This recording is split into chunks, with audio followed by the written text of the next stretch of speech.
मोदी सरकार 3.0 का तीसरा पूर्ण बजट वित्त मंत्री निर्मला सीतारमण ने बजट पेश किया है। वित्त मंत्री निर्मला सीतारमण ने बजट भाषण में कहा, हमने गरीबी हटाने की दिशा में काम किया। 12 साल से देश में आर्थिक विकास हो रहा, निवेश बढ़ाने के लिए लगातार कोशिश। पीएम मोदी के नेतृत्व में सरकार ने लगातार काम किया।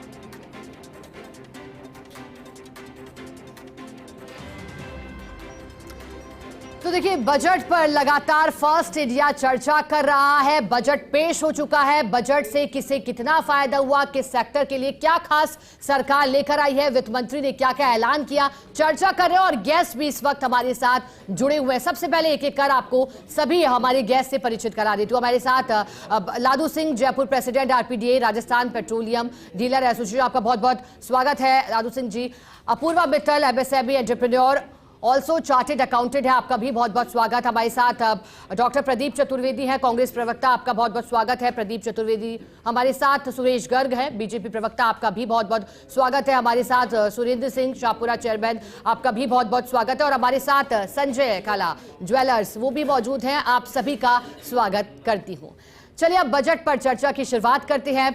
अभी आपने प्रधानमंत्री नरेंद्र मोदी को भी सुना, जिन्होंने कहा कि सपनों को उड़ान देने वाला बजट था। लेकिन कहते हैं कि बजट केवल आंकड़ा नहीं बल्कि सपनों का ब्लूप्रिंट होता है। और इस बार का जो बजट है वो विकसित भारत पर आधारित बताया गया। इंफ्रास्ट्रक्चर पर जोर है और अर्थव्यवस्था को बूस्टर देने की बात सरकार ने कही है। लेकिन क्या सोचता है आम आदमी, क्या सोचते हैं अलग अलग वर्गों से आने वाले लोग, चर्चा की शुरुआत करते हैं। सबसे पहले सुरेश गर्ग जी, आप ही के साथ शुरुआत करूंगी। बजट पेश कर दिया गया है और 54 लाख करोड़ का बजट ये बताया गया है। अब कैसे देख रहे हैं, क्योंकि एक तरफ कहा गया है कि चिकित्सा सेक्टर के लिए बहुत कुछ किया गया, किसानों के लिए, गर्ल्स के लिए, लेकिन अभी भी कहा जा रहा है कि आम आदमी के हाथ खाली है। आपकी क्या प्रतिक्रिया है इस पर?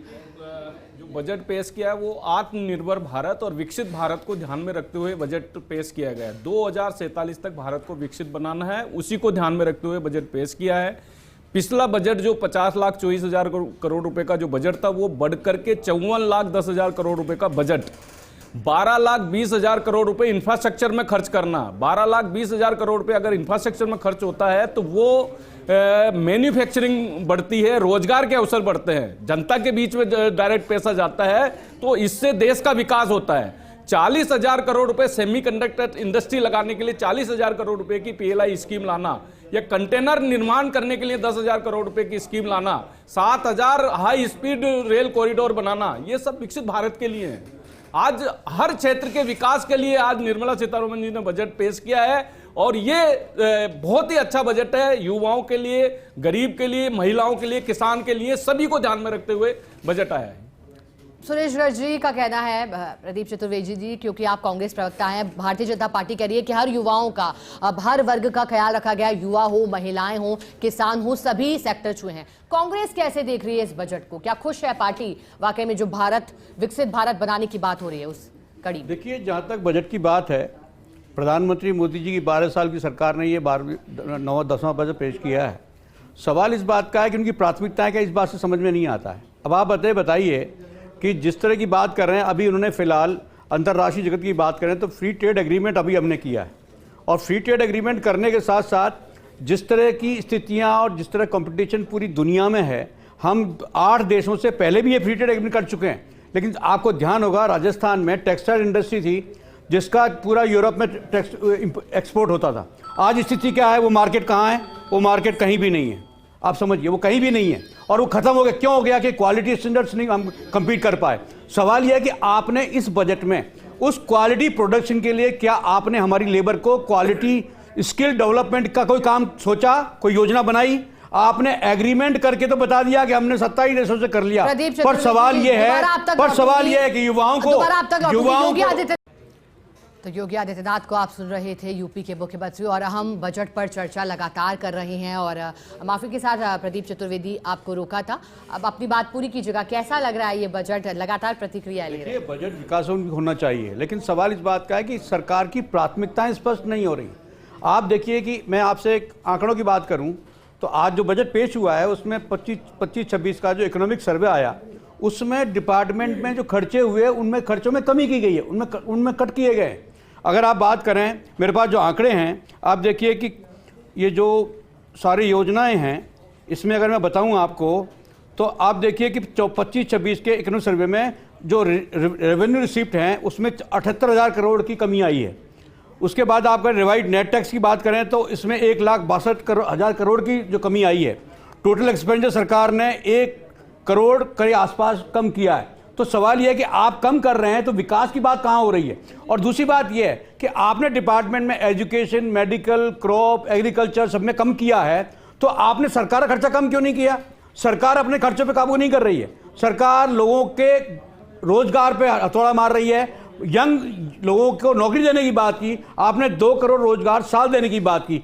आपने देखा कि आपने पर साल 1.25 करोड़ गिग वर्कर्स खड़े कर दिए। आज पोस्ट ग्रेजुएट बच्चे गिग वर्कर्स में सप्लाई कर रहे हैं सर्विस सेक्टर में। सवाल सुनिए मेरी बात सुनिए, आप बोल दीजिएगा, आप बोलिएगा, मुझे बोलने दीजिए, मुझे बोलने दीजिए, मैं आंकड़े दे रहा हूँ। हाँ तो 32% बोलने दीजिए ना, अभी 4% है बेरोजगारी दर, अभी 4% है बेरोजगारी दर, 32% हुआ करता है। झूठ बोले मैं अपनी बात कर रहा हूँ, झूठ बोले जा रहे हो, मुझे मेरी बात जा रहे हो, ये तरीका नहीं है। इनके आंकड़े 32% बेरोजगारी दर थी, आज 4% बेरोजगारी दर है। पर सवाल वही है कि आपने 1.25 करोड़ देश में पढ़े लिखे युवाओं को जो नौकरी देने का वादा किया, आज वो हताशा में गिग वर्कर से काम कर रहे हैं। 15 से 20 हजार रुपए की सर्विस सेक्टर में वो मोटरसाइकिल खरीद कर अपन इन्वेस्टमेंट करके 2,000 रुपए रजिस्ट्रेशन करा करके वो घर घर जो है वो सामान बांट रहे हैं। तो क्या आपने इसके लिए सब किया है? और दूसरी बात ये कि सरकार के मंत्री संतरी सब मजे कर रहे हैं, उनके खर्चों में कोई कमी नहीं, सरकार के खर्चे में कमी नहीं, लेकिन आपने सरकार के सभी विभागों के खर्चे कम किए हैं। वो इकोनॉमिक सर्वे में आपकी रिपोर्ट खुद बताती है। तो सवाल यह है कि आपकी प्राथमिकताएं क्या हैं। दूसरा मुद्दा यह है फ्री ट्रेड एग्रीमेंट आपने किया, क्या आप उसके लिए तैयार हैं? क्या उसके लिए प्रोडक्ट तैयार करने के लिए आपके पास वो जनरेशन है, टेक्नीशियंस हैं, अवेलेबल है? उसकी तैयारी नहीं है। आप फ्री ट्रेड एग्रीमेंट के तैयार हैं, आप विदेशों में दुनिया भर में फ्री ट्रेड एग्रीमेंट के लिए आप साइन कर रहे हैं, लेकिन प्रोडक्शन कौन करेगा? उसके लिए स्किल्ड जो लेबर है वो कहां से आएगी? उसकी तैयारी कोई बात नहीं की आपने। तो सवाल यह कि सिर्फ घोषणाएं तो आप पहले भी करते रहे। आपने पिछले वाले बजट में कहा था कि हम पूरे देश में कैंसर सेंटर खोल देंगे, वो कैंसर सेंटर किसी एक जगह आज तक नहीं खुला।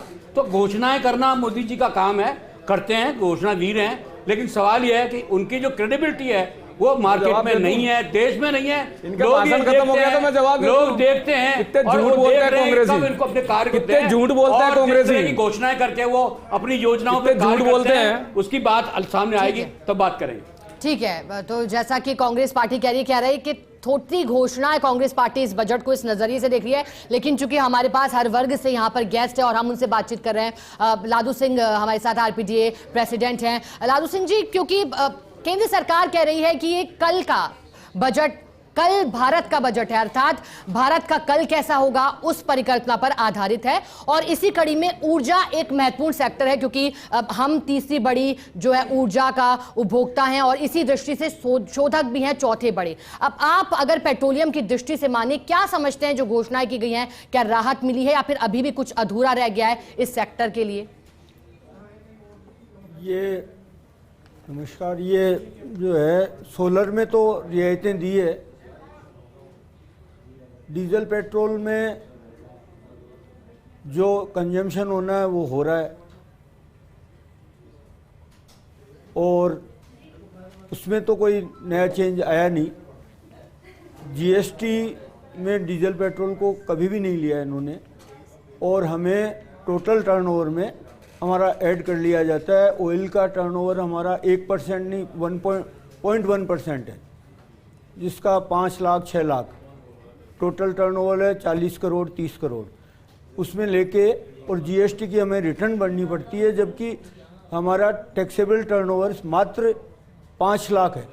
बाकी सबको तो रियायत है और हमारे को जीएसटी रिटर्न मंथली भरनी पड़ रही है। ये प्रोसेस क्यों, जब उसको लेना ही नहीं है उनको जीएसटी में डीजल पेट्रोल को, तो कम से कम उसको जो है टोटल टर्नओवर में काउंट नहीं करें। ले ही नहीं रखा उसको, सिर्फ लीकर को और डीजल पेट्रोल को, दो चीज़ को इन्होंने नहीं ले रखा। तो सरकार से गुजारिश होगी कि हमारे को भी जो हमारा टैक्सेबल टर्नओवर है उसी के हिसाब से हमारे को रिटर्न भरने की अनुमति दी जाए। दूसरी समस्या हमारी ये आती है कि टीडीएस रिटर्न भरनी पड़ती है हमको मंथली। अब ये नए प्रोसेस में आ गए, परचेजेस पे भी अब हमें टीडीएस भरनी पड़ती है और एक भरनी पड़ती है एलएफआर, जो कि मशीनरी के लिए कंपनी हमसे किराया लेती है। किराया हमसे लेती है और उसके ऊपर टीडीएस कटता है और कंपनी हमारे को रिइम्बर्स करती है। नंबर एक पार्ट तो एलएफआर पे टीडीएस है। दूसरा पार्ट है परचेजेस पर टीडीएस। परचेजेस टोटली 100% ही गवर्नमेंट दे रही है हमको, हमारे पास दूसरा सोर्स नहीं है, आ सकता है।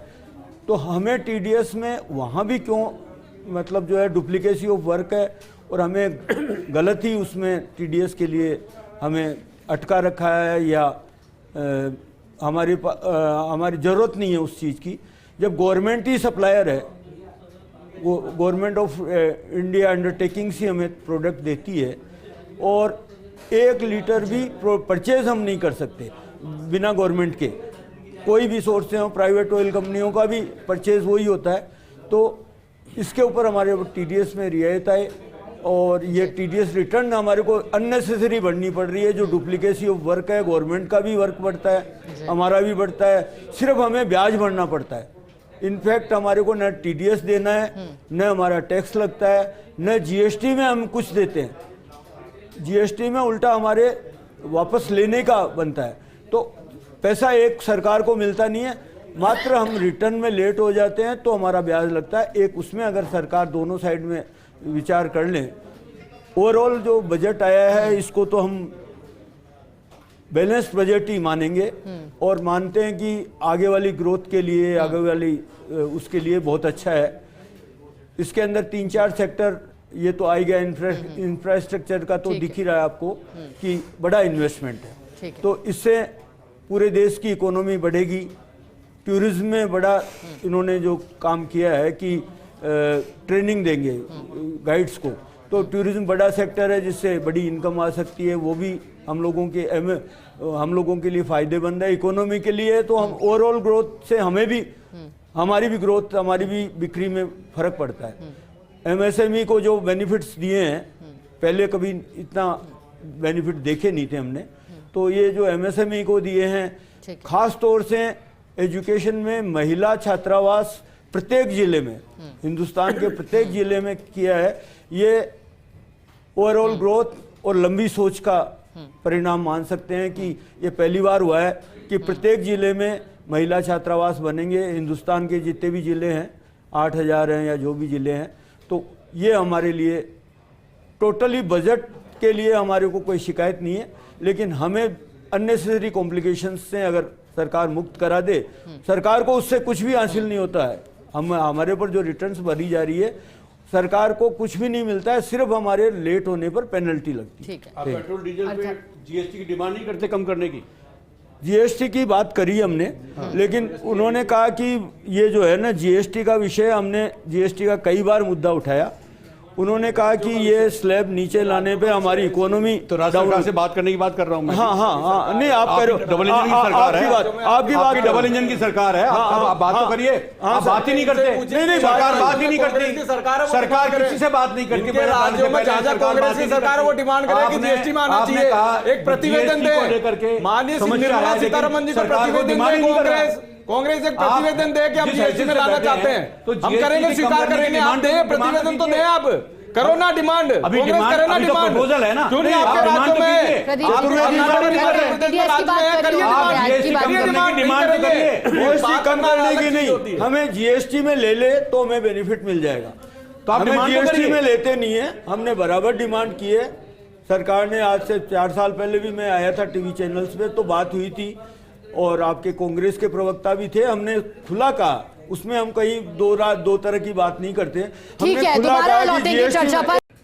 और देखिए, फर्स्ट इंडिया बजट पर चर्चा लगातार सुबह से कर रहा है। अब बजट पेश भी हो चुका है, प्रतिक्रियाएं लगातार आ रही हैं, लेकिन जब हमारे साथ खास मेहमान हैं तो अब इसे ही आगे बढ़ाते हैं। हमारे साथ संजय गाला ज्वेलर्स मौजूद हैं, अब उनका रुख करेंगे। और भी मेहमान हैं, एक एक कर सभी से उनकी प्रतिक्रिया लेंगे। अब संजय गाला जी, जब वित्त मंत्री निर्मला सीतारमण बजट पेश कर रही थी तो कीमतें सोने चांदी की लगातार बदलाव हो रहा था।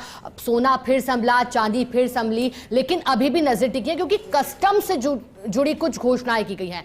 कैसे देख रहे हैं आप? क्या लगता है कि आने वाले दिनों में इसका क्या असर कीमतों पर, और क्या मांग है आपकी ज्वेलर्स होने के मुताबिक? देखिए, बजट में जहाँ तक सवाल है, कोई भी कस्टम ड्यूटी में चेंज नहीं किया गया है। और जहाँ तक रेट्स का सवाल है, ये इंटरनल अपने यहाँ के इंडिया की रेट्स हैं। जो इंटरनेशनल रेट्स हैं जिनके बेस पे ये सारी रेट्स चलती है, वो रेट्स में कोई बदलाव नहीं है। पिछले 2 दिन से वहाँ छुट्टी है, तो उनमें कोई चेंजेस नहीं है। ये यहाँ का लोकल मार्केट ही ऊपर नीचे कर रहा है उसको, क्योंकि उनकी अपनी एंटिसिपेशन है कि शायद प्राइस इंटरनेशनल बढ़ेगी या गिरेगी। पहले ये था कि शायद ड्यूटी समाप्त कर दी जाए, क्योंकि इतना ज़्यादा एक्सपेंसिव पड़ रहा है, तो ड्यूटी समाप्त नहीं की गई और ड्यूटी जैसे है वैसे की वैसे रखी गई है। तो जहाँ तक जेम्स एंड ज्वेलरी का सवाल है, इस बजट में ऐसा कुछ भी नहीं दिया गया है जिससे कि कोई राहत मिले, ना आम आदमी को, ना जेम एंड ज्वेलरी सेक्टर को। अभी जेम एंड ज्वेलरी में करीब 50 लाख लोग कार्यरत हैं, और ये जो प्राइसेस बढ़ी है, इससे बहुत बड़ा वैक्यूम हो गया है, क्योंकि कोई भी ज्वेलर इस प्राइस में माल बनाने को तैयार नहीं है, या कोई भी रिटेलर इस भाव में माल खरीदने को तैयार नहीं है। एक तरफ एक्सपोर्ट के अंदर ट्रम्प टैरिफ की वजह से यूएस का एक्सपोर्ट करीब काफ़ी 40% करीब गिरा हुआ है, उससे भी एम्प्लॉयमेंट में काफ़ी ज़्यादा प्रॉब्लम है। और जो पहले सेक्टर ये मांग रहा था कि हमारे को ज़्यादा से ज़्यादा लोग चाहिए काम करने के लिए, हम काफ़ी ज़्यादा आगे बढ़ना चाहते हैं, वो सारी स्थिति पलट गई है और अब फैक्ट्रियों के पास काम नहीं है।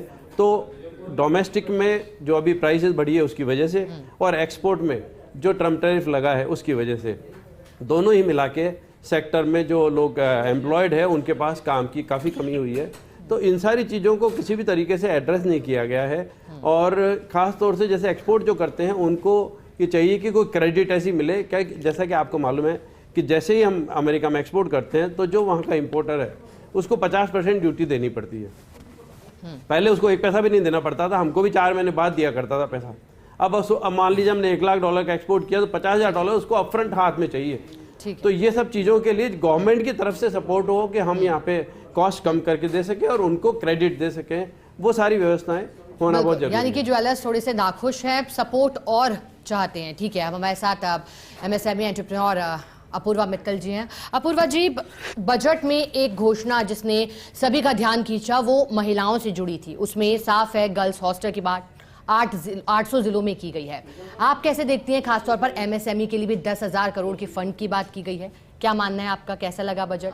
बजट में महिलाओं के लिए काफ़ी बेनिफिट्स दिए हैं गवर्नमेंट ने, हमारी आदरणीय निर्मला सीतारमण जी ने, जिसमें से सबसे अच्छा जो उन्होंने पॉइंट दिया है वो है छात्रावास, महिला छात्रावास के निर्माण का, जो कि हर सिटी में ही नहीं हर ज़िले में बात की गई है। वो एक बहुत ही बड़ा इम्पॉर्टेंट पॉइंट है। इससे छात्राओं को सेफ़ और अफोर्डेबल अकोमोडेशन मिलेगा, जिससे वो एजुकेशन एंड वर्क में आगे आने से कतराएंगे नहीं। उनके घर वालों को भी भरोसा होगा कि वो सेफ जगह पे रह रहे हैं और वो आगे बढ़ेंगे, जिससे वुमेन एम्पावरमेंट बढ़ेगा और अल्टीमेटली वो नेशनल इकोनॉमी में भी पार्टिसिपेट कर पाएंगे, उसकी ग्रोथ में भी। और दूसरी चीज़ जो कम्युनिटी रिटेल आउटलेट्स की बात की गई है वो भी एक बहुत ही अच्छा पॉलिसी है, जिसमें जो सेल्फ हेल्प ग्रुप्स है विमेन के, वो कलेक्टिवली कम्युनिटी रिटेल आउटलेट्स को चलाएंगे, जिससे उसमें उनकी जो इंडिविजुअल रिस्क होगी वो कम होगी और बेटर डिसीजन मेकिंग होगी, सस्टेनेबल ग्रोथ होगी, बिजनेस बीच में रुकेगा नहीं। और इससे वो जो दूसरा पॉइंट है, जो इनोवेटिव फाइनेंशियल इंस्ट्रूमेंट्स की बात की गई है, उससे जो पहले आपको कोलेट्रल सिक्योरिटी देके लोन मिलता था, अब कोलेट्रल फ्री लोन की बात हुई है, तो उससे उनको बिजनेस रन करने के लिए बेटर फाइनेंस मिलेगा, जिससे वो बोरोवर्स से अब ओनर्स बनेंगी, लाइवलीहुड से अब एंटरप्रेन्योरशिप होगा। सो ये बहुत ही अच्छा प्रावधान आया है बजट में।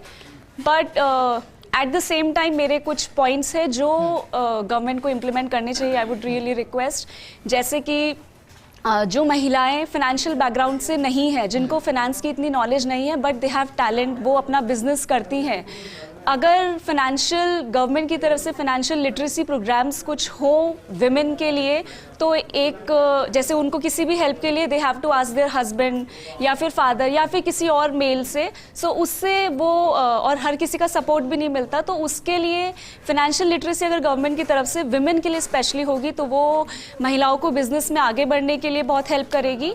सेकेंडली, टैक्स सेविंग प्रोग्राम्स होने चाहिए विमेन लेड बिजनेसेस के लिए एक्सक्लूसिवली, जिससे वो बिजनेस करने में हिचकिचाएंगी नहीं, टैक्स कम पे करना होगा, इजीली उनको लोन मिल जाएगा, इक्विटी मिलेगी गवर्नमेंट से, तो वो बेटर रहेगा। और सबसे important point, child care and social infrastructure support अगर महिलाओं को मिलेगा तो उससे बेहतर कुछ नहीं हो सकता। जैसे सर्विसेज में भी मैटरनिटी लीव मिलता है महिलाओं को, बट बिजनेस में there is no maternity leave. आपका बिजनेस रुक जाता है, देयर इज नो सपोर्ट। अगर कुछ child care and social infrastructure support महिलाओं को मिलेगा तो उससे वो बिजनेस में आगे बढ़ पाएंगी, नेशनल इकोनॉमी की ग्रोथ में ठीक है, यानी कर कि पाएंगी। कह सकते हैं पूर्वा जी कि एमएसएमई सेक्टर को लेकर तो आप कह रही हैं कि काफ़ी कुछ विकसित करने के लिए, उद्योगों के लिए किया गया, लेकिन महिला होने के नाते भी कुछ अगर फाइनेंशियल इंडिपेंडेंसी आती तो बेहतर रहता। ठीक है, अब हमारे साथ प्रदीप जी, जरूर आप तक लौटूंगी। प्रदीप जी, सुरेंद्र सिंह छापुरा जी, ठीक है, एक सवाल है मेरा, प्रतिक्रिया ले लेते हैं, फिर उसके बाद प्रदीप जी। अब सुरेंद्र सिंह छापुरा जी एफएसटीआर चेयरमैन हमारे साथ हैं, उनका क्या मानना है बजट को लेकर के? क्योंकि सुरेंद्र सिंह जी, कहा जा रहा है केंद्र सरकार ने कहा कि बुनियादी ढांचे को विकसित करता है बजट है, आपका क्या मानना है? कितना खुश और कौन सी बातें थी, मांगी थी जो अधूरी रह गई? See ma'am, we contribute around 8 to 10% in the GDP. अगर आप पिछले 9 साल के आंकड़े देखेंगे तो हर साल जीडीपी के अंदर जो हमारा हिस्सा है वो बढ़ते जा रहा है। ये हो रहा है बिकॉज केंद्र सरकार और राज्य सरकार के बीच में जो एक समन्वय है उसके वजह से जो पॉलिसीज आ रही हैं, स्टेट गवर्नमेंट की ले लें या आप सेंट्रल गवर्नमेंट की ले लें, ये जो बजट है ये totally growth, inclusivity of everyone और साथ ही युवा शक्ति को देखते हुए ये बजट सामने आया है। पर्यटन क्षेत्र से मैं आता हूँ, पर्यटन को डेवलपमेंट करने में और पर्यटन को अवेयरनेस करने में समय लगता है। Tourism is never born and age on date, it takes time. सरकार जिस तरीके से स्किलिंग को लेके आई है, ये इसलिए डिमांड आ रही है क्योंकि now India has become largely travelled. आज के तारीख में पूरा यूरोप अगर ट्रैवल करना चाह रहा है तो सबसे ज़्यादा हिंदुस्तान की तरफ, इंडिया की तरफ वो आना चाहता है, क्योंकि यहाँ के कल्चर, यहाँ का हेरिटेज, साथ साथ ही यहाँ की जो सुरक्षा है वो अपने आप में बहुत इंपॉर्टेंट है, जो कि मिल रही है। अब यहाँ पे जो नया एक इस बजट के अंदर चीज़ देखने को मिली है वो राजस्थान में जो अभी प्रवासी का जो फंक्शन हुआ था उसी के कड़ी के अंदर अगर आप देखेंगे तो एक डेटा सेंटर बनाने का प्रपोजल यहाँ पे फाइनेंस मिनिस्टर ने दिया है to encourage foreign investment, which is a very welcoming step. साथ ही बुद्धिज्म सर्किट को इन्होंने लिया है। ये बुद्धिज्म सर्किट कोई आज थोड़ी पैदा हो गया, ये तो सैकड़ों वर्षों से चला आ रहा है, मगर इसको आइडेंटिफाई। और बजट पर चर्चा लगातार जारी है, प्रतिक्रिया भी आ रही है क्योंकि वित्त मंत्री निर्मला सीतारमण ने 9वां बजट पेश किया है। कोई बजट को लेकर के आम जनता, मिडिल क्लास का बजट बता रहा है तो कोई इससे नाखुश भी दिखाई दे रहा है। अलग अलग सेक्टर्स की क्या राय है, एक्सपर्ट्स की क्या राय है, फर्स्ट इंडिया आपको लगातार बता रहा है। अब सहयोगी हिमाद्री शर्मा हमारे साथ जुड़ी हैं, उनका रुख कर लेते हैं। Himadri, over to you. बिल्कुल शिखा, बजट को लेकर तरह तरह के रिएक्शन सामने आ रहे हैं और सबसे महत्वपूर्ण बात यह है कि प्रधानमंत्री नरेंद्र मोदी जब मीडिया से मुखातिब हुए तो उन्होंने बजट को लेकर एक बात कही कि भविष्य को देखते हुए ये बजट बनाया गया, जो कि बेहद ही इंपॉर्टेंट बात है, बहुत महत्वपूर्ण बात है। और जिस तरह के रिएक्शंस आ रहे हैं, पक्ष और विपक्ष के रिएक्शंस भी हमने सुने और साथ ही साथ हमने जो फील्ड एक्सपर्ट्स हैं उनके रिएक्शंस भी सुने, तो एक मिला जुला बजट इसे कहा जा रहा है। और साथ ही साथ एक शानदार बजट मेडिकल सेक्टर के लिए माने तो इसे बताया जा रहा है।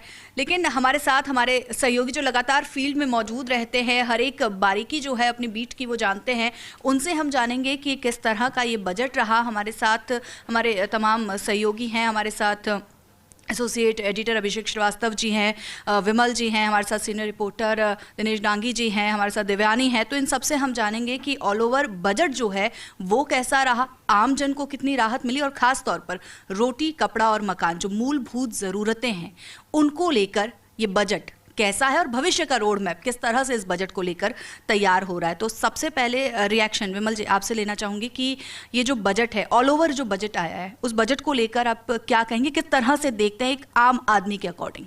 देखिए हिमाद्री जी, इस बजट की बात करें तो इसे एक बैलेंस बजट माना जा सकता है। इस बजट से कॉमन पब्लिक को इमीडिएटली कुछ नहीं मिला, लेकिन इसलिए कॉमन पब्लिक की निगाह में ये एक ठंडा बजट कहा जा सकता है। लेकिन जनरल पब्लिक को इस तरह से समझना चाहिए कि ये एक दीर्घ अवधि का बजट है। इस बजट के माध्यम से सरकार ये कोशिश कर रही है कि जो 2047 के अंदर विकसित भारत की ओर भारत को बढ़ाना है, उस दिशा में उठाए गए कदम हैं। और यदि इस बजट को ऐसे देखा जाए कि आपकी जेब में कुछ पैसा आया है या आपको तत्काल कोई राहत मिली है, तो मेरे ख्याल से इस बजट में ऐसी घोषणाएं नहीं हुई है।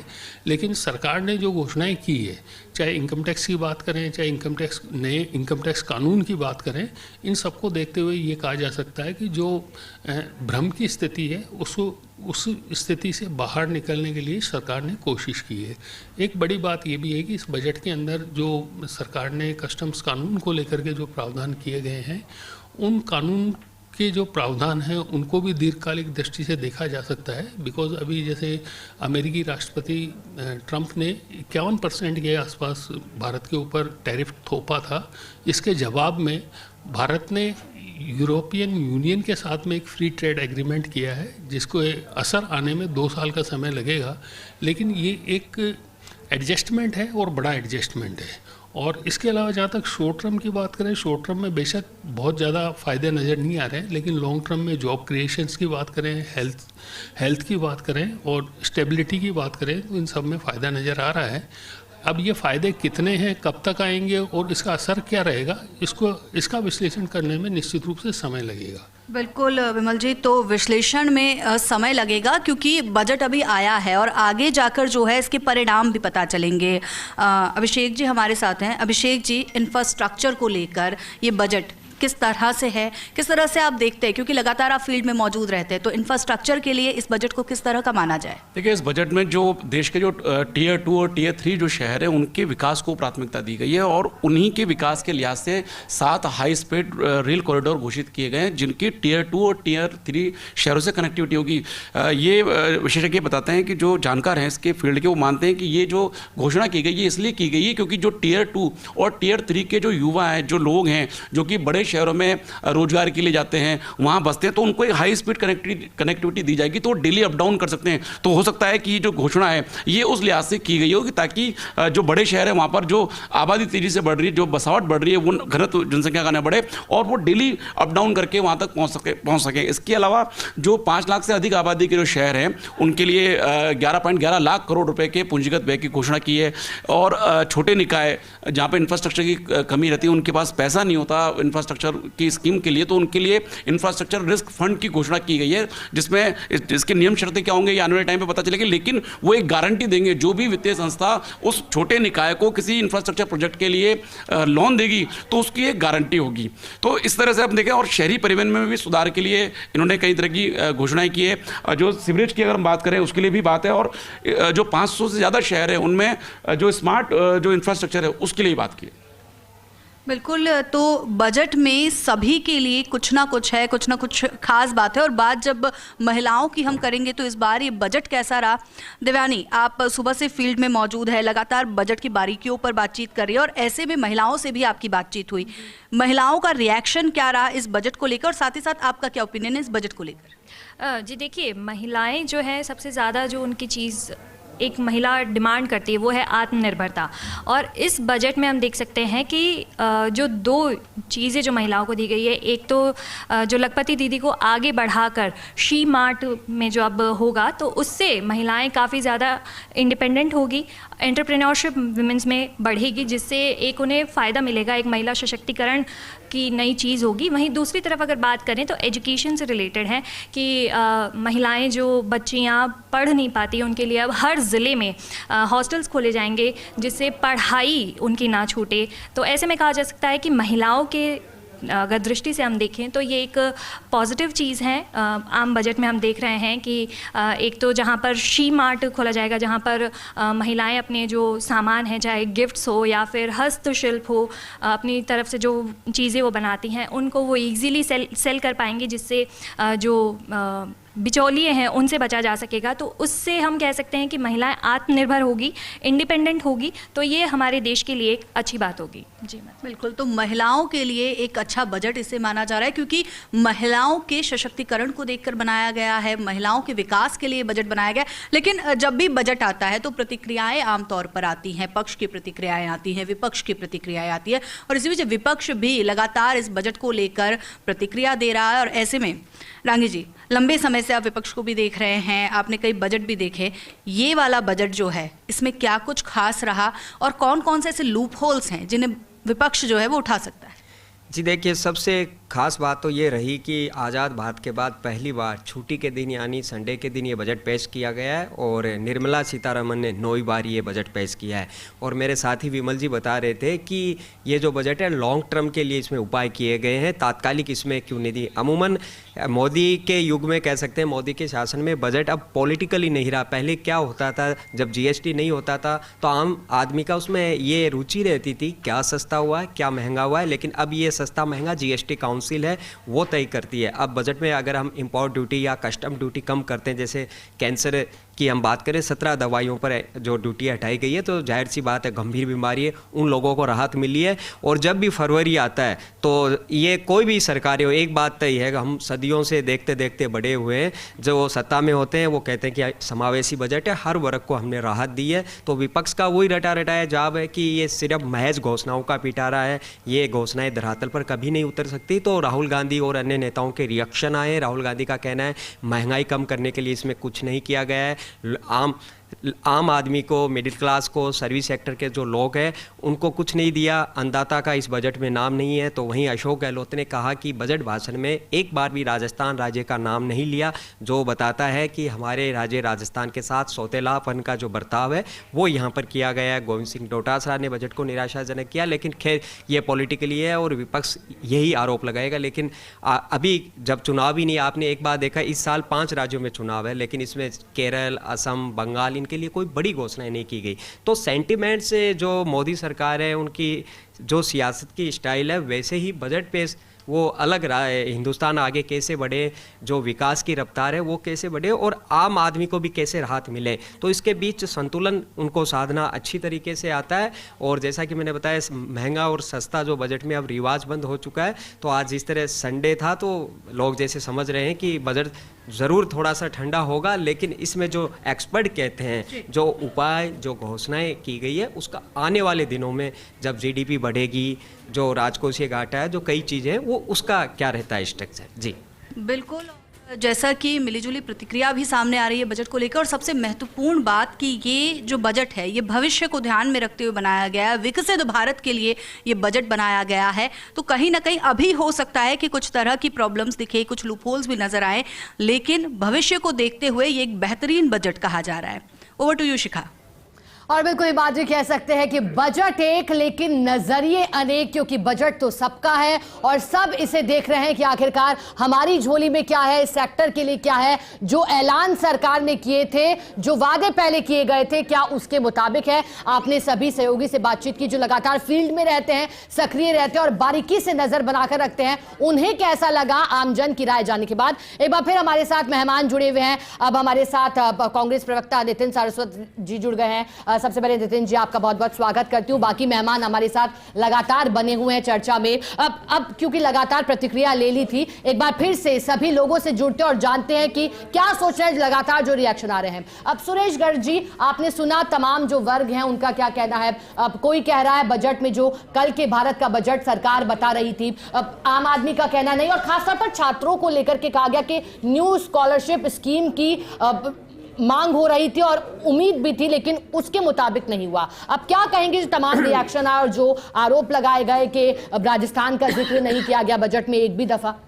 देखिए, राजस्थान का जिक्र करने की जहाँ तक बात है, पूरे हिंदुस्तान में 32 राज्य हैं, तो अलग अलग राज्यों का नाम लेना बड़ा मुश्किल काम होता है। लेकिन राजस्थान के लिए भी अब आप ये देखिए कि पहले जो टैक्सेस के अंदर राज्यों का जो सीमा थी वो 32% हुआ करती थी। 2014 से पहले 32% राज्यों को मिलता था, वो बढ़कर के अब 42% हो चुका है। आज 42% अगर राज्यों को हिस्सा मिलता है केंद्र के बजट में, तो ये तो बहुत बड़ी बात है। 32% से 42% होना। डिफेंस के अंदर आप देख लीजिए कि डिफेंस के अंदर लगभग 15.5% इंक्रीमेंट, 7,85,000 करोड़ रुपए का डिफेंस के अंदर करना। इंडस्ट्रीज के अंदर एमएसएमई उद्योग को बढ़ावा देने के लिए वो करना, तो वहाँ हर तरीके से रोजगार के अवसर बढ़ेंगे। बार बार महंगाई की बात करना, बेरोजगारी की बात करना, हम कह रहे हैं भाई बेरोजगारी दर आज 4% है।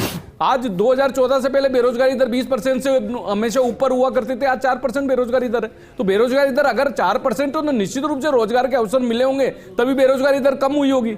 निश्चित रूप से डेवलपमेंट, देखिए हमारा मकसद है कि 2047 में भारत विकसित राष्ट्र बने और उसी को मद्देनजर, अब जैसे कि आज चलो ट्रंप ने टैरिफ बढ़ा दिया, 50% टैरिफ हो गया, लेकिन आज हमने यूरोपियन यूनियन के साथ में एफटीए किया है, तो आज अगर मान लो ज्वेलरी इंडस्ट्रीज को अगर यूरोप के अंदर एक्सपोर्ट करना है तो उसमें फायदा होगा, एफटीए के माध्यम से वो सब चीजों का फायदा होगा। तो इंडस्ट्री ग्रोथ, एक्सपोर्ट हमारा पिछले के मुकाबले बढ़ा है, एक्सपोर्ट कम नहीं हुआ है, पिछले के मुकाबले में बढ़ा है। तो आज 54,25,000 करोड़ रुपए का अगर बजट है तो उसमें अलग अलग क्षेत्र के अंदर, एजुकेशन के अंदर देख लीजिए 1,39,000 करोड़ रुपए, पिछली बार 1,28,000 करोड़ रुपए का बजट था, वो बढ़ के 1,39,000 रुपए का अगर एजुकेशन को होता है तो वो युवाओं के लिए ही है। एजुकेशन जो में अगर बजट में बढ़ोतरी हुई है वो सब युवाओं के लिए है। तो मैं कह रहा हूँ कि विकासोन्मुख बजट है, देश का विकास करने के लिए, युवाओं के लिए, किसानों के लिए, हर वर्ग को खुश करने वाला बजट है। अब जैसा कि सुरेश गर्ग जी आपने कहा कि हर वर्ग का ख्याल रखा गया है इस बजट में। हमारे साथ नितिन सारस्वत कांग्रेस प्रवक्ता हैं। नितिन जी, आज वैसे तो सुपर संडे है, तो कांग्रेस क्यों इसे ठंडा बजट कह रही है? क्योंकि जरूरत के सामानों पर तो छूट दी गई है, सस्ते भी हुए हैं, कैंसर की दवाओं की बात की जाए या फिर अब जो हॉस्टल्स के लिहाज से फैसला हुआ है, क्यों कांग्रेस को ऐसा लगता है कि हर बार के सिर्फ आरोप रह गए हैं, अच्छा भी किया जाए तो भी उसे नकारा जाएगा? देखिए, सबसे पहले मैं बताना चाहता हूं कि पिक्टोरियल मेमोरी क्योंकि सबसे ज़्यादा शार्प होती है, आप केवल 2 पिक्चर से समझ लीजिए। एक तरफ जहां पे निर्मला सीतारमण जी भाषण दे रही थी और उसी के पीछे वित्त राज्य मंत्री सो रहे थे, और उसी के बगल में एक आप ही के यहाँ पे वो चल रही थी, पिक्चर आ रहा था कि शेयर मार्केट इस तरीके से धड़ाम गिर गया। तो जो सामने आपको दिख रहा था, आप हेडलाइन मैनेजमेंट के लिए कुछ भी कह सकते हैं, लेकिन आपको बॉटम लाइन में देखना पड़ेगा कि जो आप हेडलाइन दे रहे हैं क्या वो सच में रियल है? नहीं, बॉटम लाइन बिल्कुल अलग पिक्चर प्रस्तुत कर रही है। बॉटम लाइन क्या कह रही है? सबसे पहले बॉटम लाइन कह रही है कि रिड्यूस बजट है। कैसे? आपके कुल खर्च में 1,503 करोड़ रुपए की कटौती होगी, पूंजी खर्च में 1,44,376 करोड़ की कटौती हो गई, ग्रामीण विकास में 53,067 करोड़ की बढ़ोतरी होगी, शहरी विकास में 39,563 करोड़। अब देखिए, मैं बीच में नहीं बोला था, ये बोल रहे थे आप। जी पहले आंकड़े सुनिए, अब आंकड़े के ऊपर कौन प्रश्न उठा रहे हैं? आंकड़े पे वो प्रश्न उठा रहे हैं जो अभी बता रहे हैं कि देश में 32 राज्य है। करोड़ का बजट, मैं ये कह रहा हूं, आंकड़ों पे प्रश्न कौन उठा रहा है जो कह रहे हैं कि देश में 32 राज्य है? अगर आप 5वीं क्लास के भी बच्चे से पूछेंगे तो वो देश में कितने राज्य आपको बता देगा, लेकिन सुरेश गर्ग जी नहीं बता पा रहे थे। दूसरी जिन्होंने झूठ बोला, एफटीए की बात करी, आप जाके आंकड़े देखिए, भारत ने 7 जगह एफटीए कर रखा है, 5 में एफटीए ऐसे है जिसके अंदर हम लोगों को नुकसान है कि हमारे उनसे इंपोर्ट ज्यादा एक्सपोर्ट कम है। अगला इन्होंने बात की डिफेंस में, खुद जो डिफेंस चीफ है, एयर मार्शल चीफ, उन्होंने क्या कहा? एक भी प्रोजेक्ट डिफेंस का, आप ऑनलाइन अवेलेबल, आपने डिबेट की है, एक भी प्रोजेक्ट टाइम पे पूरा नहीं हुआ। अगला इन्होंने बोला एक्सपोर्ट पे, कितना बड़ा झूठ बोला। जो एक्सपोर्ट में हमारे पूरे देश, पूरे ग्लोबल मार्केट में जो हमारी भागीदारी है वो 12 साल के अंदर घटी है, 1.5% है। ये ग्रोथ की बात कर रहे हैं, आप जाके आंकड़े चेक कर लीजिए। चलो चेक नहीं करते, ये चेक नहीं करते आंकड़े। 7,85,000 करोड़ जो डिफेंस का बजट 17% वो 13% है। जिनको राज्य नहीं पता उनको आंकड़ों पे बात नहीं करनी चाहिए। मैं आंकड़ों पे बात कर रहा हूं, कितने राज्य? 54 लाख क्या चीज? कितने राज्य इंडिया में? मुझे ये बताइए क्या बजट? आप बताइए कितने राज्य? आप देखिए, आप डिबेट करवा रहे हैं, जिनको राज्य नहीं पता, आप बताइए राज्य कितने? आप बताइए राज्य कितने? राज्य 8 केंद्र शासित प्रदेश, आप 32 राज्य बता रहे हैं। तो 32 पता ही नहीं है। शासित प्रदेश और दूसरे राज्यों को दोनों को मिला के नहीं हो सकता क्या? क्यों नहीं हो सकता? झूठ बोलना आपकी फितरत के अंदर है, झूठ बोलना आपकी फितरत के अंदर है, झूठ बोलना है। 32 हो गए। अब बताइए 5वीं क्लास मुझे बताइए, हाँ चलो बताइए, बजट पहले से ज्यादा है नहीं है, डिफेंस में ज्यादा है या नहीं है? अभी रुक जाइए, मत बोलो आप, आपका नंबर आएगा, चुप बैठिए। आज देश में क्या था, आज हमारे देश में क्या सिनेरियो है? पोर्टफोलियो इन्वेस्टमेंट हमारे गिर रहे हैं, बैलेंस ऑफ पेमेंट की क्या स्थिति है? 6.4%। रुपीज हमारी एशिया में सबसे वर्स्ट परफॉर्मिंग करेंसी है। ट्रेड डेफिसिट चाइना से हमारा $100 बिलियन से ऊपर हो चुका है, और हम आज हमारा देश आयात आधारित अर्थव्यवस्था बन पा रहा है। आज चाइना के ऊपर हम स्ट्रेटेजिक क्षेत्र में भी चाइना के ऊपर हमारे इंपोर्ट डिपेंडेंट है। दूसरा जीडीपी के क्या हाल है? 24% निर्भरता हमारी आयात पे जीडीपी की ग्रोथ है, जबरदस्ती आज 8.5%, अरे 7.2% जीडीपी ग्रोथ है। पूरे हिंदुस्तान में सबसे ज्यादा है, पूरे वर्ल्ड के अंदर सबसे ज्यादा जीडीपी ग्रोथ है, पूरे वर्ल्ड के अंदर सबसे ज्यादा जीडीपी ग्रोथ है, 7.2%। झूठ कांग्रेस झूठ बोल रही के अलावा कोई काम नहीं करती। कांग्रेस केवल झूठ बोलने के अलावा कोई काम नहीं करती। ये जो बजट जीडीपी ग्रोथ 7.2% है, आर्थिक सर्वे के अंदर बताया गया है, आर्थिक सर्वे के अंदर बताया गया है। झूठ बोल रहे हैं यहाँ पे आके, रूरल सरासर झूठ बोल रहे हैं यहाँ पे आके। ये बजट है इनका, झूठ बोल रहे हो आप यहाँ पे। ये इनकी हालत है। आज पूरे देश के अंदर देखिए क्या स्थिति हुई, खुद वित्त राज्य मंत्री सो रहे थे, आज क्या हुआ, मार्केट राहुल गांधी जी कहा, किसान का नाम, राहुल गांधी जी कहा है, बता दीजिए ना, कहा है आपका नेता कहा है, विदेश भारत चले गए, वियतनाम चले गए, कहां चले गए, बोलना शुरू कर दिया आपका नेता। ये काम है, आपका नेता बताइए, नेता प्रतिपक्ष है ना, नेता प्रतिपक्ष है ना राहुल गांधी, कहां है वो नेता, कहां है? सदन में होना चाहिए, सदन में होना चाहिए, नहीं होना चाहिए नेता प्रतिपक्ष को, क्यों नहीं है वहां पे उपस्थित, क्यों नहीं है उपस्थित वहां पे नेता प्रतिपक्ष? रूरल फार्मर के लिए नेता प्रतिपक्ष गायब है सदन के अंदर से, अपमान है सदन का, ना जिस तरीके से नेता प्रतिपक्ष गायब है वहां से। के लिए स्थिति है, मैन्युफैक्चरिंग लगातार गिर रहा है, कैसे गिर रहा है, सब बढ़ नहीं रहा, ग्रोथ बढ़ रही है, जीएसटी कलेक्शन बढ़ रहा है, और बोले कि सब गिर रहा है, झूठे आंकड़े लेके आ रहे हैं यहाँ पे, झूठे आंकड़े लेके आ रहे हैं। कितने राज्य है पहले मुझे बताइए, कितने बताइए, जीएसटी कलेक्शन बढ़ रहा है नहीं बढ़ रहा, जीएसटी कलेक्शन बढ़ रहा है नहीं बढ़ रहा है, बताइए। बोले मैन्युफैक्चरिंग कम हो रही है, मैन्युफैक्चरिंग जीएसटी कलेक्शन आज भी इस महीने का 1,96,000 करोड़ का जीएसटी कलेक्शन है, जीएसटी कलेक्शन बढ़ रहा है, टैक्स रेवेन्यू बढ़ रही है, और आप बोल रहे हैं सब मैन्युफैक्चरिंग कम हो रही है। ये देखिए मतलब जुमलेबाज है, झूठे की लिमिट होनी चाहिए, झूठ की लिमिट होनी चाहिए, जब देखो तब झूठ बोले जा रहे हो। आज की डिबेट झूठा कौन सच्चा कौन पर नहीं है, बजट को लेकर है। बिल्कुल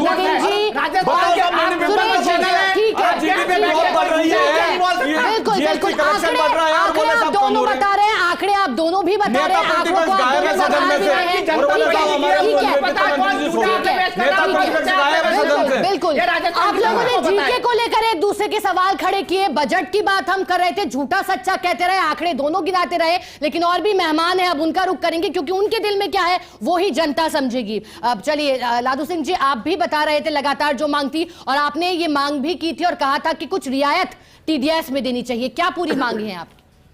हमारी एक तो डीजल पेट्रोल को जीएसटी में ले तो ऑल इंडिया में हमारी रेटें एक हो जाए, इक्विवेलेंट हो जाए, और बाकी तो हमने टीडीएस में और जीएसटी की जो रिटर्न हमारे डीजल पेट्रोल को ले ही नहीं रखा, तो हमें व्यर्थ में बढ़नी पड़ रही है, और एक डॉक्यूमेंटेशन हो रहा है, कागज हो रहा है, जहां इनकम टैक्स में सरकार ने अभी रियायत दी कि उनको दंड बंद कर दिया और उसकी जगह पेनल्टी लगा दी, तो ब्यूरोक्रेसी का रोल कम हो गया उसके अंदर, जो जिसको अफसरशाही है वो कमज़ोर हुई। तो हमारे यहाँ भी वो जो है बिना बात जो डॉक्यूमेंटेशन हमको करना पड़ रहा है उस पर रोकें, या जीएसटी में डीजल पेट्रोल को ले कि ऑल इंडिया में सारी रेटें समान आ जाए।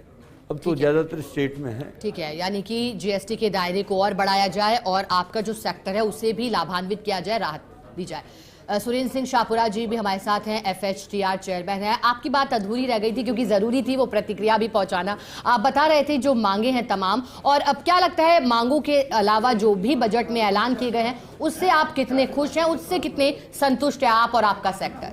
The entire sector is very positive because आप देखेंगे कि अभी वित्त मंत्री ने घोषणा करी है development of national institute for hospitality, world class talent को ट्रेन करने के लिए टूरिज्म सेक्टर के लिए ये जो इंस्टीट्यूट हैं इनको वर्ल्ड क्लास लेवल पे लाने की जो बात करी है उसकी ज़रूरत क्यों है? उसकी ज़रूरत इसलिए है कि पर्यटन पूरे इंडिया के अंदर, चाहे वो घरेलू पर्यटन हो चाहे वो विदेशी पर्यटन हो, उसके अंदर बढ़ोतरी हुई है।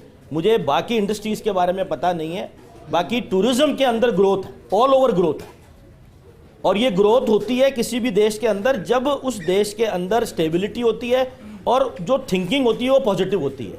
What we talk, what we do is totally different, but what we project is very important. आप साथ में ये भी देखेंगे कि global health care destinations create करने की बात करी है। नाउ हेल्थ केयर डेस्टिनेशन का मतलब ये नहीं है कि अस्पताल आ गई, डिस्पेंसरी आ गई।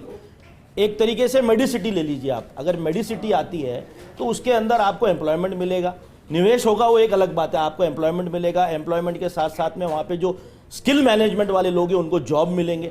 तो जो सरकार सोच रही है उसका परिणाम में समय लगेगा, ये मैं यहाँ पे कहना चाहता हूँ। बट जो ग्रोथ की तरफ इनकी थिंकिंग है, मैं इनके जो बजट देख रहा हूँ, हर साल जो बजट आ रहा है ग्रोथ की तरफ इनका लक्ष्य रहता है। और आने वाले समय में मैं समझता हूँ कि पर्यटन इंडस्ट्री पूरे भारत की सबसे टॉप नंबर पर चलेगी। Thank you. और हमारे साथ संजय काला ज्वेलर्स भी मौजूद है। अब नितिन जी की बात को थोड़ा सा बल दे देती हूँ, क्योंकि एक जिक्र कर रहे थे हेडलाइंस का। क्योंकि देखिएगा, जब वित्त मंत्री निर्मला सीतारमण बजट पेश कर रही थी तो लगातार शेयर मार्केट की बात हो रही थी। पहले 300 अंक ऊपर दिखा रहा था, फिर 1000 अंक से नीचे आना, और जिस तरह की हलचल पैदा हो गई थी उसके बाद भी आपने कहा कि जो कस्टम ड्यूटी है या इसे लेकर के राहत नहीं मिली है, और ज्वेलर्स और सोने चांदी की कीमतों को लेकर अब भविष्य क्या होगा वो देखने लायक होगा। कीमतें लगातार गिरी भी, फिर उछाल भी आया। अब क्या लगता है संजय काला जी, ज्वेलर्स के लिहाज से और ज्वेलर्स और जेम सेक्टर के लिहाज से क्या कुछ और मांग आप करते हैं भविष्य के बजट के लिए, क्योंकि आज का बजट तो अब आ चुका है? पहले मैं इस बजट को 1 मिनट में समराइज़ करूंगा कि अपना जो जीडीपी है वो 7% की रेट से लगातार बढ़ रहा है, आसपास 6.8 या 7.2 या कुछ भी। तो कोई भी सेक्टर में यदि 7% तक का इन्वेस्टमेंट अगले बजट में किया जाता है या इंक्रीमेंट किया जाता है तो वो एक नॉर्मल है। जैसे अपना कैपेक्स 12.2 लाख करोड़ किया गया और वो 9% की उससे बढ़ाया गया है, तो 7% तो एक्सपेक्टेड ही है कि 7% तो बढ़ना ही बढ़ना चाहिए।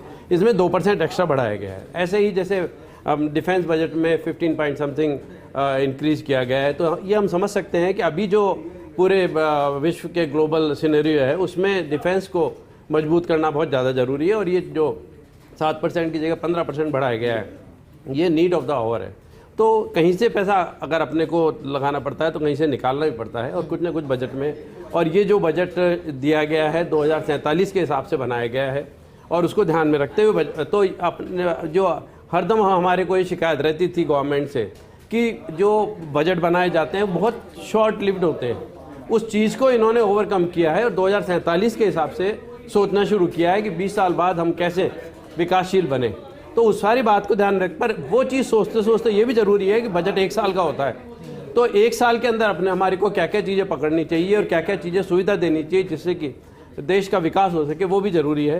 तो ये सारी चीज़ देखते हुए जो भी बजट दिया गया है, हो सकता है इसके दूरगामी प्रभाव हों, पर मुझे विश्वास है कि जिस तरीके से सारी चीज़ें सोची गई है और आईटी सेक्टर में भी और सभी चीज़ों में ध्यान दिया गया है, तो बजट पूरे साल हमारे को काफ़ी फैसिलिटी प्रोवाइड करेगा और अच्छा रहेगा।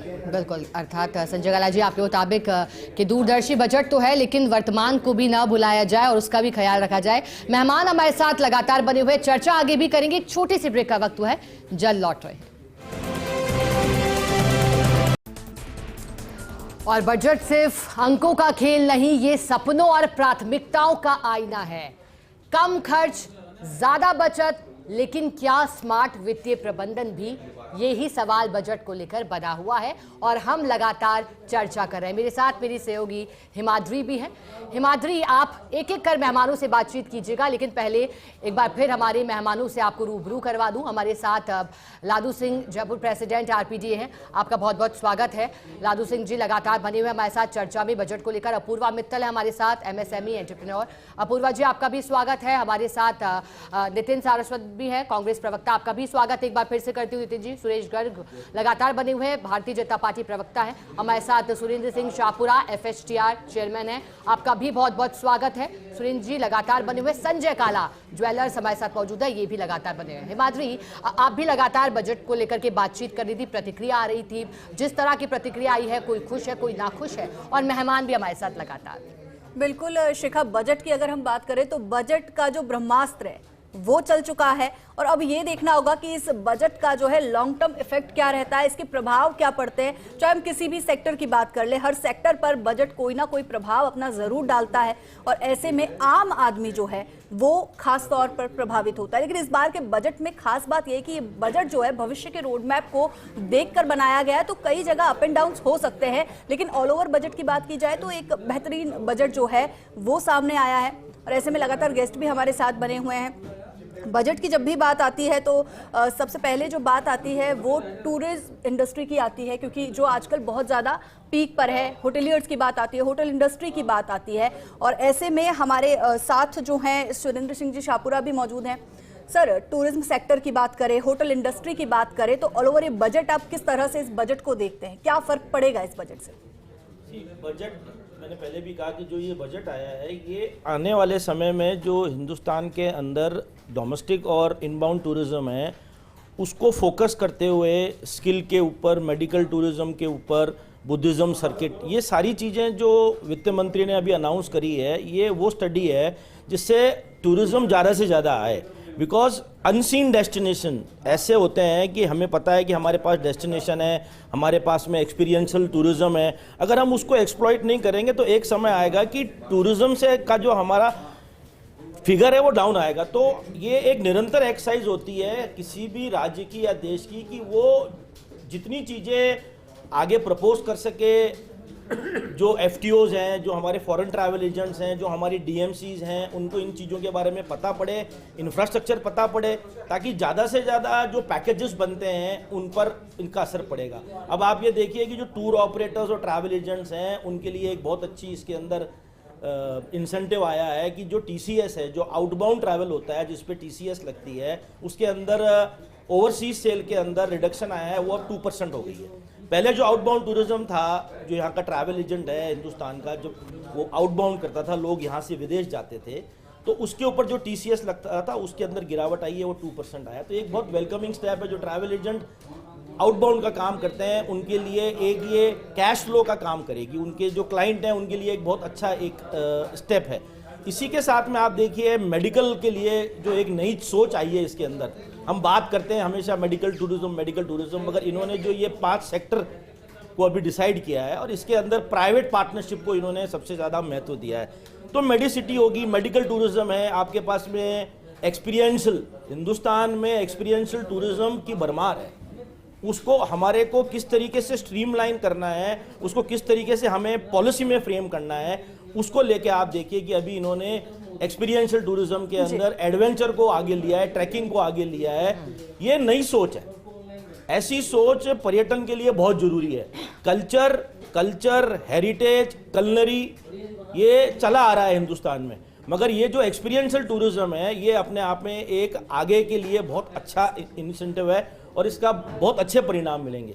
इसके अंदर जो इंफ्रास्ट्रक्चर स्टेटस की बात हमने वित्त मंत्री जी से करी थी कि हॉस्पिटैलिटी सेक्टर को इंफ्रास्ट्रक्चर का स्टेटस दिया जाए, जिससे कि जो हमारा इन्वेस्टमेंट है, हमारा सबसे बड़ा जो कैपिटल इन्वेस्टमेंट होता है वो होता है बिल्डिंग पे और मशीनरी पे। तो अगर हमारे को इंफ्रा का स्टेटस मिल जाता है तो हमारी लोनिंग इंटरनेशनल फाइनेंशियल इंस्टीट्यूशन से कम परसेंटेज के अंदर हमको मिल सकती थी, अभी नहीं हुआ है। आई एम वेरी पॉजिटिव कि ये आगे ये चीज होगी। साथ ही बिल्कुल सुरेंद्र जी, यानी कि आपकी उम्मीदें आगे के लिए भी बेहतर है और अभी भी आपने कहा कि काफी संतुष्ट है टूरिज्म सेक्टर भी। चलिए अब हमारे साथ बीकानेर से रेजिडेंट एडिटर लक्ष्मण राघव जुड़ गए हैं। लक्ष्मण, कह सकते हैं कि आज बजट तो पेश कर दिया गया है लेकिन भविष्य के लिए ये पहला कदम नहीं। लक्ष्मण, हम ये नहीं कहेंगे, हम कहेंगे एक और कदम। आप फिलहाल कहाँ मौजूद हैं और वहां लोगों की प्रतिक्रिया कैसी है इस बजट को लेकर, और अब क्या कुछ अधूरा भी रह गया है उनके मुताबिक?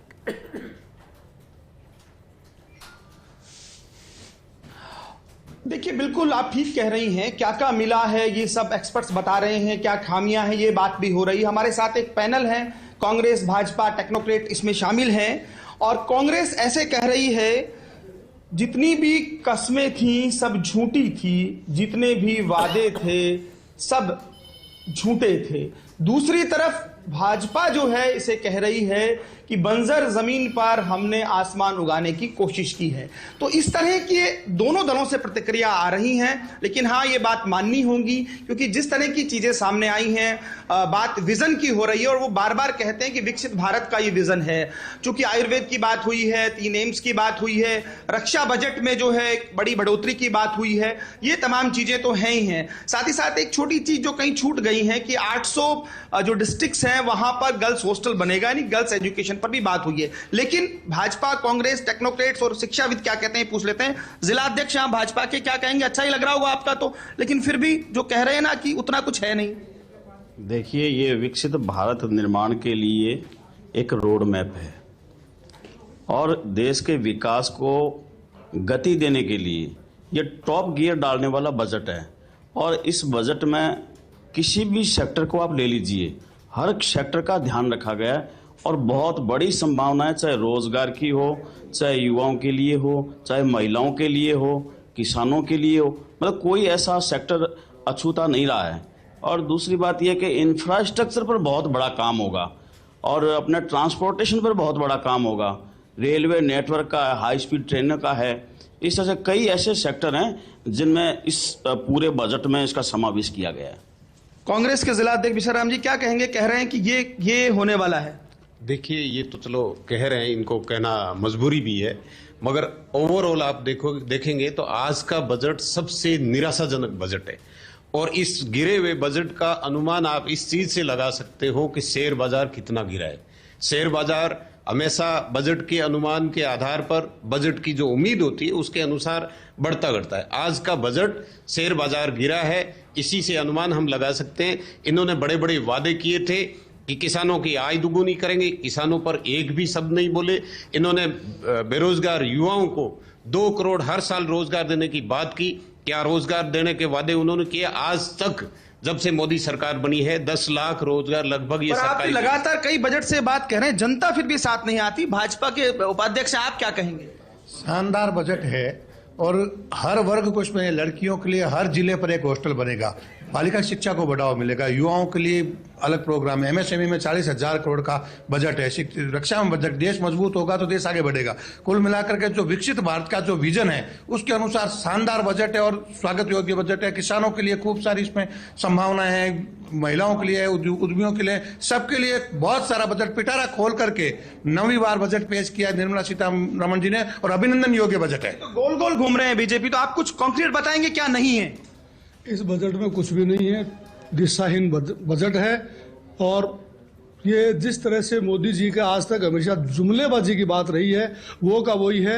अगर कोई कहते हैं कि मोदी है तो मुमकिन है, मैं कहता हूं हाँ, मोदी है तो हर झूठ मुमकिन है। इन्होंने जिस प्रकार से वादे किए थे, एक भी वादा न पहले पूरा किया है न ये आगे पूरे करने वाले हैं। इनकी नीयत भी नहीं है। अभी जो इन्होंने एक लखपति दीदी की बात करी है, लेकिन लखपति दीदी के लिए उन्होंने कहा है कि हम ट्रेडिंग के लिए लाख रुपए तक का या देंगे। अरे ट्रेडिंग तब होगी ना जब लोगों की जेब में पैसा होगा। मनरेगा के माध्यम से ग्रामीण भारत की अर्थव्यवस्था। देखिए, बीजेपी कांग्रेस के अपने अपने बयान आएंगे। हमारे साथ शिक्षा सेक्टर से जुड़े हुए हैं। क्या लगता है विठल बिस्सा जी, ये तो सब जो जिस तरह से बात करते हैं नेता वो कह रहे हैं, आप क्या बताना चाहेंगे? देखिए, शिक्षा के क्षेत्र में बहुत उम्मीद थी। हमारी शिक्षा पद्धति जो इन्होंने 2020 में नई राष्ट्रीय शिक्षा नीति लागू की, सरकार से ये अपेक्षा थी कि वो कुछ नए आयाम लेकर आएगी और धरातल पर उतारने के लिए कुछ कार्य योजना प्रस्तुत करेगी। लेकिन इस बजट में ऐसा कुछ नहीं है। यद्यपि संख्यात्मक दृष्टिकोण से 15,000 स्कूल्स खोलने की बात है, 500 कॉलेज खोलने की बात है, गर्ल्स हॉस्टल की बात है, लेकिन जो राष्ट्रीय स्तर के जो हमारे शिक्षण संस्थान हैं जिनको इंटरनेशनल संस्थाओं के साथ कम्पीट करना है, उनके लिए कोई बजट का विशेष प्रावधान नहीं रखा, न ही राष्ट्रीय शिक्षा नीति के लिए कोई विशेष बजट। गर्ल्स एजुकेशन की बात तो हुई है, मैं वापस आऊंगा। सोलर को लेकर बहुत बात हो रही है और कहा भी गया है, आप टेक्नोक्रेट है, क्या कहेंगे? इस बजट के अंदर सोलर से संबंधित मेरा मानना है कि भारत सरकार ने अपने कमिटमेंट को जारी रखा है और उन्होंने जो कस्टम ड्यूटी कम की है सोलर के पैनल्स के ग्लास मैन्युफैक्चरिंग पे, उसका सीधा प्रभाव कीमतों पर पड़ेगा और आम आदमी को जो रूफटॉप की उम्मीद लगा रहा था उसकी कॉस्ट कुछ कम होगी और उसको ज्यादा फायदा मिल सकेगा। लेकिन जो बात हो रही थी ग्रीन क्लीन एनर्जी में और बहुत कुछ होने की, ऐसा कुछ लग रहा है आपको? हाँ, ग्रीन क्लीन एनर्जी का दूसरा जो महत्वपूर्ण बिंदु था वो था हमारा बैटरी एनर्जी स्टोरेज सिस्टम। उसके अंदर भी सरकार ने इस बजट के अंदर कस्टम ड्यूटी कम करने की बात की है। लिथियम आयन बैटरीज बनाने के लिए जो भी प्रोडक्ट आज तक देश बाहर से मंगाता रहा है उन पे कस्टम ड्यूटी कम की जाएगी। इसको देखते हुए लग रहा है कि सरकार अपने इस कमिटमेंट को, ग्रीन और क्लीन एनर्जी को निश्चित रूप से निभाने की कोशिश कर रही है। पर खुलकर के अभी थोड़ी चीज जैसे जैसे बजट खुलेगा पूरी डिटेल आएगी। बिल्कुल, पक्ष और विपक्ष की प्रतिक्रिया भी लगातार आ रही है और जो एजुकेशन सेक्टर की आपने बात की, सोलर एनर्जी की आपने बात की, उसको लेकर भी प्रतिक्रिया लगातार आ रही है। आपसे लगातार जुड़े रहेंगे। लेकिन इस बीच जो है संजय काला जी हमारे साथ मौजूद है। सर, आप ज्वेलर्स हैं, सोने चांदी की बात अगर हम करते हैं तो लगातार जो भाव है वो आसमान छूते जा रहे हैं, लेकिन इस बजट के बाद क्या आम आदमी को राहत मिलती कहीं नजर आ रही है? और अगर इन फ्यूचर अगर हम देखते हैं तो किस तरह से जो है ज्वेलरी सेक्टर के लिए जो है ये बजट लाभकारी साबित होगा? देखिए, जहां अपन बात करते हैं तो दो तरीके से है। एक तो कंज्यूमर के लिहाज से तो वो प्राइसेस इंपॉर्टेंट है, वो यूज़ कर सकता है कि नहीं वो इम्पॉर्टेंट है। और जहां तक ज्वेलर के हिसाब से आप बात करें तो हमारे लिए बिजनेस इंपॉर्टेंट है। हमारा व्यापार हो रहा है कि नहीं, हमारे साथ जो लोग जुड़े हुए हैं उनको एम्प्लॉयमेंट मिल रहा है कि नहीं, वो इम्पोर्टेंट है। तो दोनों ही सेक्टर में देखा जाए तो अलग से, क्योंकि कुछ भी चीज़ इसमें बताई नहीं गई है, तो मुझे लगता है ब्लूप्रिंट में भी कोई ऐसी चीज़ नहीं आएगी जो नई चीज़ हो। आपकी तरफ से भी कोई बताया जो उसमें कोई जेम एंड ज्वेलरी सेक्टर को आइदर वे कोई इंटरेस्ट के बारे में कोई इन्फॉर्मेशन मिला हो, अलग से कोई MSME सेक्टर के हिसाब से कोई फ़ायदा मिला हो, या और कोई जो अपने कस्टमर्स हैं उनको आज की डेट में आप सोचिए 2 लाख रुपए की ज्वेलरी कैश ले सकता है आदमी। पहले ये 40 ग्राम 50 ग्राम हुआ करती थी, अब ये सिर्फ 10 ग्राम हो गई है। तो 10 ग्राम आज जो काफ़ी बड़ा सेक्टर है, जो कि एग्रीकल्चर वाले हैं, जो कि गाँव में रहते हैं, उनके लिए कैश लाना और ये गोल्ड खरीद के ले जाना एक आम बात है। अब उनको हालत ये है कि 10 ग्राम के लिए भी कैश, तो ये जो कैश की लिमिट है इसको बढ़ा के 10 लाख कर देनी चाहिए आज के हिसाब से। और यही सारे फैक्टर हैं जो कि इस बात को मोबिलाइज करेंगे कि बिजनेस चलता रहे। बिल्कुल। और लादू सिंह जी भी हमारे साथ बने हुए हैं। सर, आपसे भी जानना चाहेंगे कि जब हम बात पेट्रोलियम सेक्टर की करते हैं तो आम और खास हर एक आदमी उससे सीधा जुड़ा हुआ है, और ऐसे में इस बजट के बाद किस तरह के चेंजेस आएंगे और किस तरह का लाभ जो है वो मिल सकता है, और क्या कुछ जो इसके लूप होल्स है वो रहने वाले हैं? इसमें फ्यूचर को देखते हुए बजट बनाया गया है, और बजट की बात करें तो हमें अच्छा बजट लगा, और भविष्य के लिए है। All India institute of medical sciences की तरह ही आयुर्वेदा इंस्टीट्यूशंस आ रही है 3, ये बहुत बड़ी बात है। वो सेक्टर आएगा तो टूरिज्म भी बढ़ेगा, और हिंदुस्तान की तो एक्सपर्ट है इसमें आयुर्वेद में, तो फ़ायदा मिलेगा ही मिलेगा। सोलर सेक्टर में जो रियायतें दी गई है उससे भी फ़ायदा मिलेगा। तो कुल मिला के तो हमारी एक्सपेक्टेशन है हमारे ट्रेड के बारे में, लेकिन कुल मिला के जो बजट है ये भविष्य को देखते हुए बहुत अच्छा बजट। Thank you. बिल्कुल।